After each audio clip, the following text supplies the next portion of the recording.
కాదు కదా, స్వయంగా ఒక కేబినెట్ మంత్రి కుటుంబ సభ్యులే చెప్తా ఉన్నారు.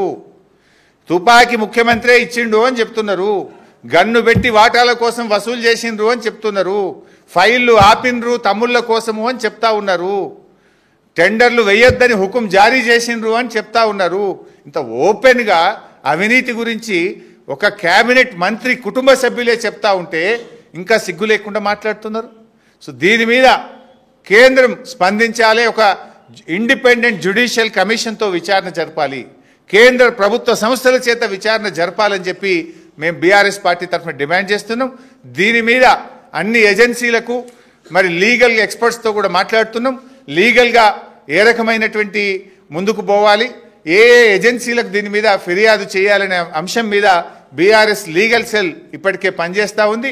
తప్పకుండా బీఆర్ఎస్ ఈ రాష్ట్రాన్ని కాపాడుకోవడం కోసం, రాష్ట్రంలో పెట్టుబడిదారులకు నమ్మకం కల్పించడం కోసం పనిచేస్తుంది.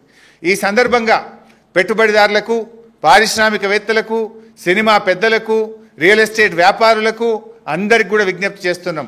ధైర్యంగా ఉండండి, మీరు భయపడాల్సిన అవసరం లేదు.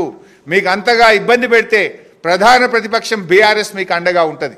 మా దృష్టికి తీసుకురండి, మిమ్మల్ని కాపాడుకుంటాం. ఈ రాష్ట్రాన్ని సాధించిన వాళ్ళం, ఈ రాష్ట్రాన్ని ఇలా అద్భుతంగా 10 ఏళ్ళు పాలించిన వాళ్ళం, ఈ రాష్ట్రాన్ని కాపాడుకునే బాధ్యత కూడా మా మీద ఉంది. ఇలా ఈ ప్రభుత్వం అరాచకానికి పాల్పడతా ఉంది. ఎవరు కూడా భయపడకండి, తెలంగాణ భవన్ తలుపులు మీకు తెరిచే ఉంటాయి. ఏ ఇండస్ట్రియలిస్టుకు, ఏ రియల్ ఎస్టేట్ వ్యాపారికి, ఎవరికి, సినిమా పెద్దలకు కానీ, కార్మికులకు కానీ, పేదలకు కానీ ఎవరికి కష్టం వచ్చినా బీఆర్ఎస్ మీకు అండగా ఉంటుంది. మీ పక్షాన బీఆర్ఎస్ పోరాడుతుంది, మీ పక్షాన న్యాయం పక్షాన, ధర్మం పక్షాన బీఆర్ఎస్ నిలబడుతుంది. మీకు ఎల్లవేళలా మేము అందుబాటులో ఉంటాం. ఎవరికి ఏ కష్టం వచ్చినా కూడా మాకు మా దృష్టికి తీసుకురండి, మీకు అండగా నిలబడతాం, మిమ్మల్ని కాపాడుకుంటాం, మీ రాష్ట్రాన్ని కాపాడుకుంటామని తెలియజేస్తూ జై తెలంగాణ.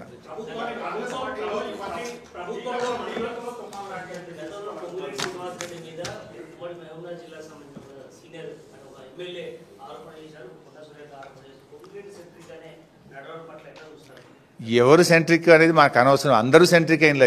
మీరు ఏ మంత్రి కొట్లాడుకోలేదే, మీకు పేర్లు నేను చెప్పి ఒకటి నా నోరు ఎందుకు ఖరాబ్ చేసుకోవాలి, కానీ కొట్లాడని మంత్రులు ఎవరు? నిన్నటికి నిన్న దేవాదాయ శాఖ నుంచి టెండర్లు పిలిచారు, టెండర్ ఫైనల్ అయింది. దాన్ని రద్దు చేసి దేవాదాయ శాఖ నుంచి R&B శాఖకి ఎందుకు ట్రాన్స్ఫర్ జరిగింది? టెండర్లు దక్కించుకోవడం కోసమే కదా. ఓపెన్గా వాళ్ళే చెప్తున్నారు కదా.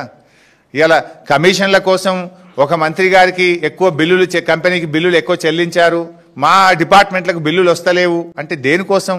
బిల్లుల పంపిణీలో పంచాయతీలు, కమిషన్లలో పంచాయతీ, వాటాల్లో పంచాయతీ, ఇలా భూ కబ్జాల్లో పంచాయతీ, ఇవన్నీ స్పష్టంగా కనబడతా ఉన్నాయి. పరిపాలన గాలికి వదిలేసినారు. తమ వాటాల కోసం ఇవాళ వాళ్ళు కుమ్ములాటలతో సతమతమవుతున్న పరిస్థితి.